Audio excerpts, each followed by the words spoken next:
The result that you get out of it is usually multitudes better than traditional software. So the key point here is that it has the ability to learn and to improve over time.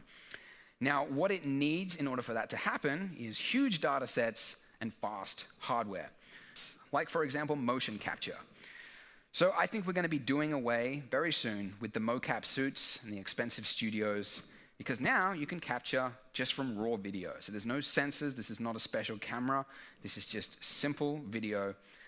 And the algorithm, whatever it is, I don't know what I'm talking about, was able to figure out where the bodies are. And most impressively, it's able to guess the occluded parts, like what's on the other side of that arm, because it can't see that, but it's guessing. And it's doing an amazing job at it. So I think it's in the future, they're not going to have mocap suits. They'll just film the actors doing whatever, and that's going to be it.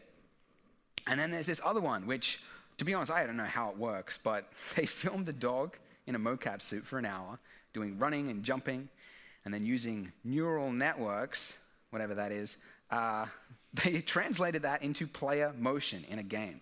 And what's most impressive is its transition from one behavior to the next, going from running to walking to jumping, is incredibly seamless. There's also very little foot sliding, and there's also another example with a human, and it adapts to the terrain and it jumps over things.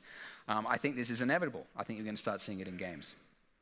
So that's machine learning. Basically, we're just going to start seeing it in our software in the future.